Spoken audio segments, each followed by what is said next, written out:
ਦੋਸਤੋ ਇਸ ਕਹਾਣੀ ਦਾ ਸਹੀ ਮਜ਼ਾ ਲੈਣ ਲਈ ਹੈੱਡਫੋਨਸ ਜ਼ਰੂਰ ਲਗਾਓ। ਇਹ ਸੱਚੀ ਘਟਨਾ ਹੈ ਜਿਸ ਨੂੰ ਆਪਣੀ ਅੱਖਾਂ ਦੇ ਸਾਹਮਣੇ ਘਟਦਾ ਹੋਇਆ ਮਹਿਸੂਸ ਕਰੋ। ਤਾਂ ਫਿਰ ਦੇਰੀ ਨਾ ਕਰਦੇ ਹੋਏ ਸ਼ੁਰੂ ਕਰਦੇ ਹਾਂ ਇਸ ਕਹਾਣੀ ਨੂੰ।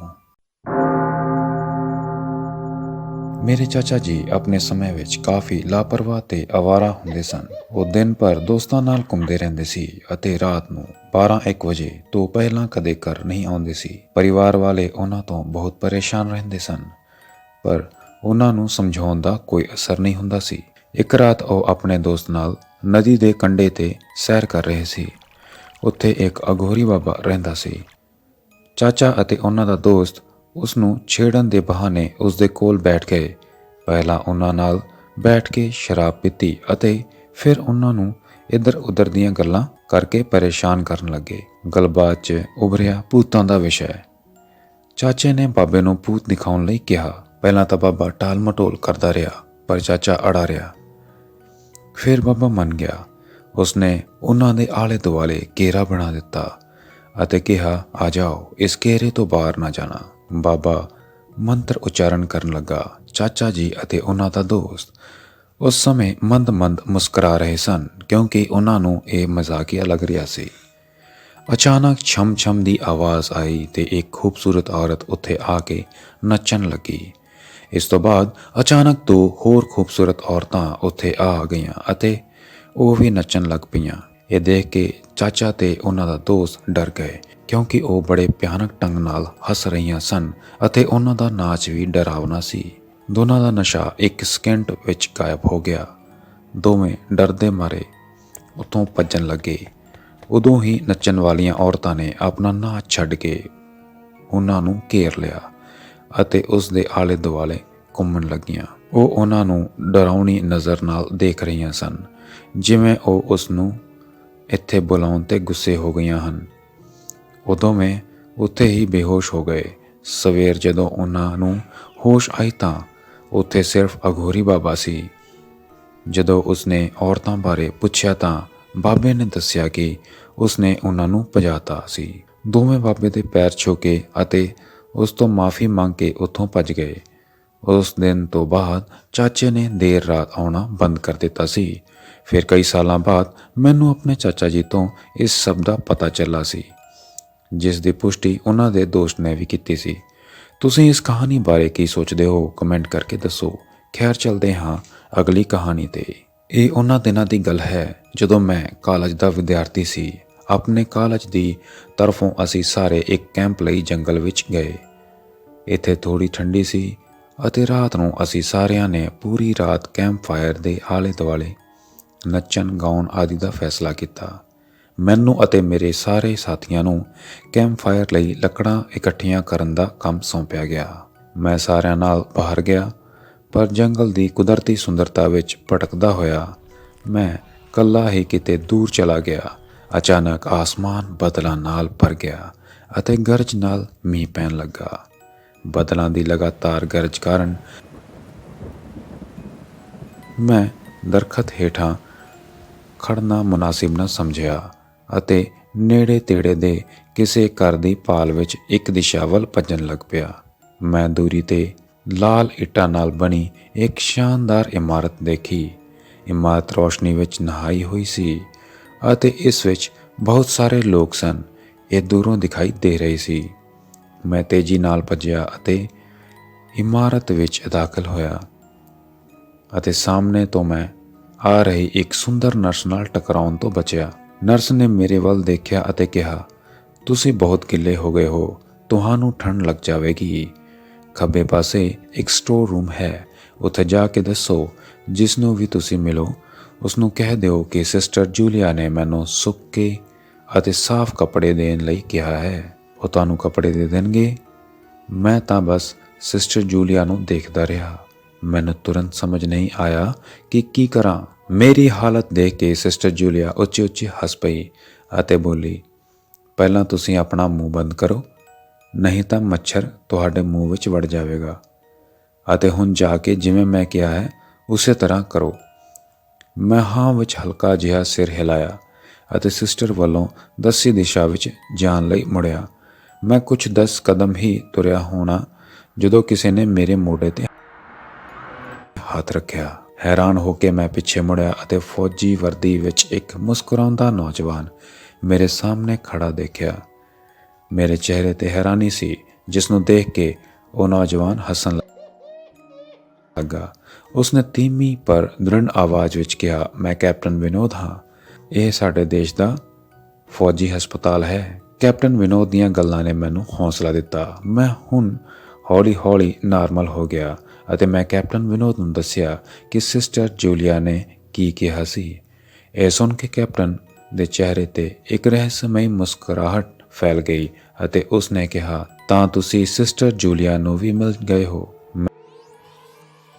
ਮੈਂ ਹੈਰਾਨ ਹੁੰਦੇ ਹੋਏ ਆਖਿਆ, ਹਾਂ, ਤੁਹਾਡਾ ਕੀ ਮਤਲਬ ਹੈ? ਕੁਝ ਨਹੀਂ, ਚਲੋ ਮੈਂ ਤੁਹਾਨੂੰ ਸੁੱਕੇ ਕੱਪੜੇ ਦੇਵਾਂ, ਬਦਲ ਦਿਓ, ਨਹੀਂ ਤਾਂ ਸੱਚਮੁੱਚ ਠੰਡ ਲੱਗ ਜਾਵੇਗੀ। ਅਤੇ ਮੈਂ ਕੈਪਟਨ ਵਿਨੋਦ ਦੇ ਪਿੱਛੇ-ਪਿੱਛੇ ਇੱਕ ਵੱਡੇ ਕਮਰੇ ਵਿੱਚ ਗਿਆ। ਕਮਰੇ ਦੇ ਚਾਰੇ ਪਾਸੇ ਹਰੇ ਰੰਗ ਦੇ ਪਰਦੇ ਲੱਗੇ ਹੋਏ ਸਨ। ਇੱਕ ਪਾਸੇ ਇੱਕ ਵੱਡਾ ਬੈੱਡ ਪਿਆ ਸੀ ਅਤੇ ਉਸ ਦੇ ਸਾਹਮਣੇ ਇੱਕ ਸੋਫਾ ਸੀ। ਵਿਚਕਾਰ ਇੱਕ ਮੇਜ਼ ਸੀ, ਜਿਸ ਤੇ 2 ਗਲਾਸ ਬ੍ਰਾਂਡੀ ਦੀ, ਇੱਕ ਵੱਡੀ ਬੋਤਲ ਅਤੇ 1-2 ਮੈਗਜ਼ੀਨ ਪਏ ਸਨ। ਕਮਰੇ ਦੇ ਇੱਕ ਕੋਨੇ ਵਿੱਚ ਇੱਕ ਵੱਡਾ ਅਲਮੀਰਾ ਸੀ, ਜਿਸ ਚੋਂ ਕੈਪਟਨ ਵਿਨੋਦ ਨੇ ਆਸਮਾਨੀ ਨੀਲਾ ਕੁੜਤਾ ਪਜਾਮਾ ਕੱਢ ਕੇ ਦਿੱਤਾ ਅਤੇ ਕਮਰੇ ਦੇ ਨਾਲ ਲੱਗਦੇ ਬਾਥਰੂਮ ਵੱਲ ਇਸ਼ਾਰਾ ਕੀਤਾ। ਕੱਪੜੇ ਬਦਲ ਕੇ ਜਿਵੇਂ ਹੀ ਮੈਂ ਬਾਥਰੂਮ ਤੋਂ ਬਾਹਰ ਨਿਕਲਣ ਲੱਗਾ ਤਾਂ ਮੇਰੀ ਨਜ਼ਰ ਬਾਥਰੂਮ ਦੀ ਇੱਕ ਕੰਧ ਤੇ ਪਈ। ਉਹ ਖੂਨ ਦੇ ਛੀਟਿਆਂ ਨਾਲ ਭਰੀ ਸੀ। ਇਹ ਦੇਖ ਕੇ ਮੈਂ ਡਰ ਗਿਆ ਅਤੇ ਜਲਦੀ ਬਾਹਰ ਨਿਕਲਣ ਲਈ ਮੁੜਿਆ ਅਤੇ ਬਾਥਰੂਮ ਦੇ ਸ਼ੀਸ਼ੇ ਵਿੱਚ ਆਪਣੇ ਆਪ ਨੂੰ ਦੇਖ ਕੇ ਹੈਰਾਨ ਰਹਿ ਗਿਆ। ਸ਼ੀਸ਼ੇ ਵਿੱਚ ਮੇਰਾ ਸਾਰਾ ਸਰੀਰ ਦਿਸ ਰਿਹਾ ਸੀ, ਪਰ ਮੇਰਾ ਸਿਰ ਮੇਰੇ ਸਰੀਰ ਵਿੱਚੋਂ ਗਾਇਬ ਸੀ। ਹੁਣ ਮੈਨੂੰ ਡਰ ਲੱਗਣ ਲੱਗਾ ਅਤੇ ਮੈਂ ਹਫੜਾ ਦਫੜੀ ਵਿੱਚ ਬਾਥਰੂਮ ਤੋਂ ਬਾਹਰ ਭੱਜ ਗਿਆ। ਮੈਨੂੰ ਇਸ ਤਰ੍ਹਾਂ ਬਾਹਰ ਆਉਂਦਾ ਦੇਖ ਕੇ ਕੈਪਟਨ ਵਿਨੋਦ ਨੇ ਹੱਸਦੇ ਹੋਏ ਪੁੱਛਿਆ, ਕੀ ਹੋਇਆ? ਉਹ ਹਾਂ, ਤੁਸੀਂ ਅਜੇ ਤੱਕ ਆਪਣਾ ਨਾਮ ਨਹੀਂ ਦੱਸਿਆ। ਤੁਸੀਂ ਕਿੱਥੇ ਜਾਓਗੇ? ਬਾਹਰ ਬਹੁਤ ਮੀਂਹ ਪੈ ਰਿਹਾ ਹੈ, ਪਰ ਤੁਸੀਂ ਅਚਾਨਕ ਕਿਉਂ ਜਾਣਾ ਚਾਹੁੰਦੇ ਹੋ? ਮੈਂ ਇਹ ਨਹੀਂ ਸਮਝ ਸਕਦਾ। ਕੈਪਟਨ ਵਿਨੋਦ, ਤੁਹਾਡੇ ਬਾਥਰੂਮ ਦੀ ਇੱਕ ਕੰਧ ਖੂਨ ਦੇ ਛੀਟਿਆਂ ਨਾਲ ਭਰੀ ਹੋਈ ਹੈ ਅਤੇ ਤੁਹਾਡੇ ਬਾਥਰੂਮ ਵਿਚਲਾ ਸ਼ੀਸ਼ਾ ਵੀ ਥੋੜਾ ਅਜੀਬ ਹੈ। ਮੈਂ ਇਸ ਵਿੱਚ ਆਪਣਾ ਪੂਰਾ ਸਰੀਰ ਦੇਖ ਸਕਦਾ ਹਾਂ, ਪਰ ਸਿਰਫ ਮੇਰਾ ਸਿਰ ਗਾਇਬ ਸੀ। ਮੈਂ ਇੱਥੇ ਬਿਲਕੁਲ ਨਹੀਂ ਰਹਾਂਗਾ। ਮੈਂ ਮੀਂਹ ਵਿੱਚ ਭਿੱਜ ਕੇ ਆਪਣੇ ਕੈਂਪ ਜਾਵਾਂਗਾ। ਇਹ ਕਹਿ ਕੇ ਮੈਂ ਕਮਰੇ ਦੇ ਬਾਹਰ ਨਿਕਲਣ ਵਾਸਤੇ ਦਰਵਾਜ਼ੇ ਵੱਲ ਵਧਿਆ। ਠਹਿਰੋ, ਤਾਂ ਕੈਪਟਨ ਵਿਨੋਦ ਦੀ ਜ਼ਬਰਦਸਤ ਆਵਾਜ਼ ਗੂੰਜੀ। ਤਾਂ ਤੁਸੀਂ ਸਭ ਕੁਝ ਦੇਖ ਲਿਆ ਹੈ? ਹਾਂ। ਤੁਹਾਡਾ ਕੀ ਮਤਲਬ? ਮੇਰੀ ਆਵਾਜ਼ ਵਿੱਚ ਡਰ ਸੀ। ਭਾਵ ਜੋ ਵੀ ਹੋਵੇ, ਤੁਸੀਂ ਉਦੋਂ ਤੱਕ ਇੱਥੋਂ ਨਹੀਂ ਜਾ ਸਕਦੇ ਜਦੋਂ ਤੱਕ ਮੈਂ ਤੁਹਾਨੂੰ ਕੁਝ ਨਹੀਂ ਦੱਸ ਦਿੰਦਾ। ਤੁਸੀਂ ਕੀ ਦੱਸਣਾ ਚਾਹੁੰਦੇ ਹੋ? ਮੈਂ ਕੀ ਜਾਣ ਸਕਦਾ ਹਾਂ?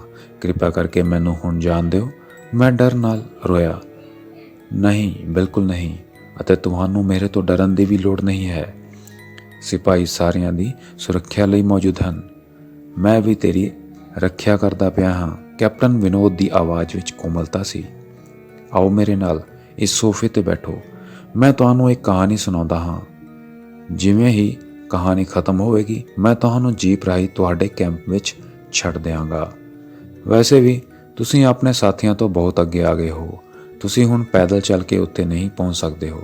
ਕੈਪਟਨ ਵਿਨੋਦ ਦੀ ਆਵਾਜ਼ ਵਿੱਚ ਭਰੋਸਾ ਜਾਣ ਕੇ ਮੈਂ ਉਸ ਕੋਲ ਜਾ ਕੇ ਬੈਠ ਗਿਆ।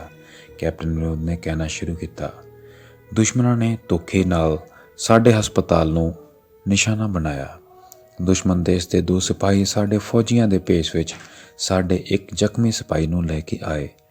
ਉਹ ਜ਼ਖਮੀ ਹੋ ਗਿਆ ਅਤੇ ਸਾਡੇ ਦੇਸ਼ ਦੀ ਫੌਜ ਨੇ ਉਸ ਨੂੰ ਕਾਫੀ ਲੱਭਣ ਦੀ ਕੋਸ਼ਿਸ਼ ਕੀਤੀ, ਪਰ ਉਹ ਨਹੀਂ ਲੱਭਿਆ। ਸ਼ਾਇਦ ਸਾਜ਼ਿਸ਼ ਤਹਿਤ ਜ਼ਖਮੀ ਹੁੰਦੇ ਹੀ ਘੁਸਪੈਠੀਆਂ ਨੇ ਉਸ ਨੂੰ ਕਿਤੇ ਲੁਕਾ ਲਿਆ ਸੀ।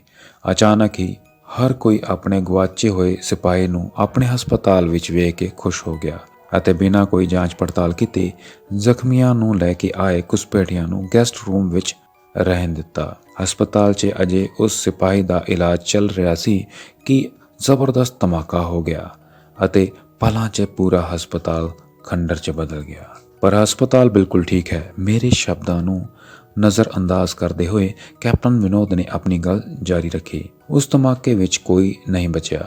ਕੰਧ ਤੇ ਖੂਨ ਦੇ ਛੀਟੇ ਵੀ ਉਸੇ ਧਮਾਕੇ ਵਿੱਚ ਮਾਰੇ ਗਏ ਹਸਪਤਾਲ ਦੇ ਕਰਮਚਾਰੀਆਂ ਦੇ ਸਨ। ਹਾਂ, ਮੈਂ ਇਸ ਹਸਪਤਾਲ ਨੂੰ ਖੰਡਰਾਂ ਵਾਂਗ ਨਹੀਂ ਦੇਖਦਾ। ਮੈਂ ਫਿਰ ਕਿਹਾ। ਜਵਾਬ ਵਿੱਚ ਕੈਪਟਨ ਵਿਨੋਦ ਦੇ ਚਿਹਰੇ ਤੇ ਇੱਕ ਰਹੱਸਮਈ ਮੁਸਕਰਾਹਟ ਫੈਲ ਗਈ ਅਤੇ ਉਹਨਾਂ ਦਾ ਚਿਹਰਾ ਅਜੀਬ ਹਾਵਾਂ ਭਾਵਾਂ ਨਾਲ ਭਰ ਗਿਆ। ਉਹਨਾਂ ਦਾ ਚਿਹਰਾ ਦੇਖ ਕੇ ਮੈਂ ਅੰਦਰੋਂ ਹਿੱਲ ਗਿਆ। ਫਿਰ ਵੀ ਮੈਂ ਪੁੱਛਣ ਦੀ ਹਿੰਮਤ ਕੀਤੀ, ਤੁਸੀਂ ਉਸ ਧਮਾਕੇ ਤੋਂ ਕਿਵੇਂ ਬਚ ਗਏ? ਕੈਪਟਨ ਵਿਨੋਦ ਉੱਚੀ ਉੱਚੀ ਹੱਸਿਆ ਅਤੇ ਮੇਰੇ ਵੱਲ ਡੂੰਘੀ ਨਜ਼ਰ ਮਾਰਦਿਆਂ ਹੋਇਆ ਕਿਹਾ, ਇਹ ਕਹਾਣੀ ਸਿਰਫ 10 ਸਾਲ ਪਹਿਲਾਂ ਦੀ ਹੈ ਅਤੇ ਮੈਂ ਅੱਜ ਤੋਂ 50 ਸਾਲ ਪਹਿਲਾਂ ਮਰ ਚੁੱਕਾ ਹਾਂ। ਉਸਨੇ ਅੱਗੇ ਕੀ ਕਿਹਾ ਮੈਨੂੰ ਕੁਝ ਨਹੀਂ ਪਤਾ। ਜਦੋਂ ਮੈਂ ਆਪਣੀਆਂ ਪਲਕਾਂ ਝਪਕੀਆਂ ਮੈਨੂੰ ਆਪਣੇ ਚਿਹਰੇ ਤੇ ਗਿਲਾ ਗਿਲਾ ਮਹਿਸੂਸ ਹੋਇਆ। ਫਿਰ ਮੈਂ ਨੀਂਦ ਤੋਂ ਜਾਗਿਆ। ਮੇਰੇ ਸਾਰੇ ਸਾਥੀ ਵਿਦਿਆਰਥੀ ਅਤੇ ਅਧਿਆਪਕ ਮੇਰੇ ਆਲੇ ਦੁਆਲੇ ਖੜੇ ਸਨ। ਜਿਵੇਂ ਹੀ ਮੇਰੀਆਂ ਅੱਖਾਂ ਖੁੱਲੀਆਂ ਮੇਰੇ ਸਰ ਨੇ ਕਿਹਾ, ਵਾਹਿਗੁਰੂ ਦਾ ਸ਼ੁਕਰ ਹੈ ਤੈਨੂੰ ਹੋਸ਼ ਆ ਗਿਆ। ਤਾਂ ਕਿ ਮੈਂ ਬੇਹੋਸ਼ ਸੀ। ਜਦੋਂ ਸਾਰੇ ਪਰਤ ਗਏ ਅਤੇ ਤੂੰ ਨਾ ਆਇਆ ਤਾਂ ਅਸੀਂ ਸਾਰੇ ਇਕੱਠੇ ਤੈਨੂੰ ਲੱਭਣ ਲਈ ਨਿਕਲ ਪਏ। ਕਾਫੀ ਦੂਰ ਜਾਣ ਤੋਂ ਬਾਅਦ ਸਾਨੂੰ ਇੱਕ ਜੀਪ ਆਉਂਦੀ ਦਿਖਾਈ ਦਿੱਤੀ, ਜਿਸ ਵਿੱਚ ਇੱਕ ਫੌਜੀ ਜਵਾਨ ਪਿਛਲੀ ਸੀਟ ਤੇ ਬੇਹੋਸ਼ ਪਏ ਤੈਨੂੰ ਲੈ ਕੇ ਸਾਡੇ ਕੈਂਪ ਨੂੰ ਲੱਭਦਾ ਆ ਰਿਹਾ ਸੀ। ਉਸਨੇ ਸਾਨੂੰ ਸਾਰਿਆਂ ਨੂੰ ਆਪਣੀ ਜੀਪ ਤੇ ਬਿਠਾ ਕੇ ਕੈਂਪ ਤੱਕ ਛੱਡ ਦਿੱਤਾ, ਪਰ ਉਹ ਇਹ ਕਹਿ ਕੇ ਉੱਥੋਂ ਚਲਾ ਗਿਆ ਕਿ ਹੁਣ ਰੁਕ ਨਹੀਂ ਸਕਦਾ, ਇੱਕ ਜ਼ਰੂਰੀ ਕੰਮ ਹੈ। ਜਦੋਂ ਅਸੀਂ ਤੇਰੇ ਬੇਹੋਸ਼ ਹੋਣ ਬਾਰੇ ਪੁੱਛਿਆ ਤਾਂ ਫੌਜੀ ਨੇ ਕਿਹਾ, ਸੋਮੇਸ਼ ਹੀ ਦੱਸੇਗਾ ਅਤੇ ਜੋ ਉਹ ਦੱਸੇਗਾ ਉਹ ਸੱਚ ਹੋਵੇਗਾ। ਸਾਰਿਆਂ ਦੀਆਂ ਉਤਸੁਕ ਨਜ਼ਰਾਂ ਮੇਰੇ ਵੱਲ ਦੇਖ ਕੇ ਮੈਂ ਧੀਮੀ ਆਵਾਜ਼ ਵਿੱਚ ਪੁੱਛਿਆ, ਉਸ ਦਾ ਨਾਮ ਕੈਪਟਨ ਵਿਨੋਦ ਸੀ? ਸਿਰ ਹਿਲਾਇਆ, ਹਾਂ। ਮੈਂ ਸਾਰਿਆਂ ਨੂੰ ਉਸ ਦਿਸ਼ਾ ਵੱਲ ਤੁਰਨ ਲਈ ਕਿਹਾ ਜਿੱਥੋਂ ਸਾਰਿਆਂ ਨੇ ਜੀਪ ਆਉਂਦੀ ਦੇਖੀ ਸੀ। ਪਹਿਲਾਂ ਤਾਂ ਸਾਡੇ ਟੀਚਰਸ ਤਿਆਰ ਨਹੀਂ ਹੋਏ, ਪਰ ਮੇਰੇ ਮਨਾਉਣ ਤੇ ਮੰਨ ਗਏ। ਸਵੇਰ ਹੁੰਦੇ ਹੀ ਅਸੀਂ ਉੱਥੇ ਚਲੇ ਗਏ। ਉਸ ਥਾਂ ਤੇ ਪਹੁੰਚ ਕੇ ਮੈਂ ਬੇਹੱਦ ਹੈਰਾਨੀ ਵਿੱਚ ਸੀ। ਇੱਕ ਬਿਲਕੁਲ ਅੱਧਾ ਤਬਾਹ ਹੋਇਆ ਖੰਡਰ ਸੀ, ਜਿਸ ਦੇ ਬਾਹਰ ਇੱਕ ਟੁੱਟੇ ਹੋਏ ਪੱਥਰ ਉੱਤੇ ਲਿਖਿਆ ਸੀ, ਆਰਮੀ ਹਸਪਤਾਲ। ਤੁਸੀਂ ਵੀ ਆਪਣੀ ਕਹਾਣੀ ਸਾਡੇ ਨਾਲ ਸ਼ੇਅਰ ਕਰ ਸਕਦੇ ਹੋ। ਬਾਕੀ ਤੁਸੀਂ ਇਸ ਕਹਾਣੀ ਬਾਰੇ ਕੀ ਸੋਚਦੇ ਹੋ, ਕਮੈਂਟ ਕਰਕੇ ਦੱਸੋ। ਅਸੀਂ ਤੁਹਾਡੇ ਕਮੈਂਟਾਂ ਦਾ ਬੇਸਬਰੀ ਦੇ ਨਾਲ ਇੰਤਜ਼ਾਰ ਕਰਾਂਗੇ। ਜੇ ਸਾਡੇ ਚੈਨਲ ਤੇ ਤੁਸੀਂ ਨਵੇਂ ਹੋ ਤਾਂ ਸਬਸਕ੍ਰਾਈਬ ਕਰਨਾ ਨਾ ਭੁੱਲੋ, ਤਾਂ ਕਿ ਸਾਡਾ ਵੀਡੀਓ ਤੁਹਾਡੇ ਕੋਲ ਸਭ ਤੋਂ ਪਹਿਲਾਂ ਪਹੁੰਚੇ। ਅਤੇ ਸਾਡੇ ਹੋਰ ਵੀਡੀਓ ਦੇਖਣਾ ਚਾਹੁੰਦੇ ਹੋ ਤਾਂ ਸਾਹਮਣੇ ਦਿਖ ਰਹੇ ਵੀਡੀਓ ਤੇ ਕਲਿੱਕ ਕਰਕੇ ਜ਼ਰੂਰ ਦੇਖੋ। ਤੁਹਾਨੂੰ ਇਹ ਵੀ ਪਸੰਦ ਆਉਣਗੇ। ਤਾਂ ਫਿਰ ਚੱਲਦੇ ਹਾਂ, ਛੇਤੀ ਹੀ ਫਿਰ ਮਿਲਾਂਗੇ ਇੱਕ ਹੋਰ ਸੱਚੀ ਕਹਾਣੀ ਦੇ ਨਾਲ। ਤਦ ਤੱਕ ਲਈ ਗੁੱਡ ਬਾਏ।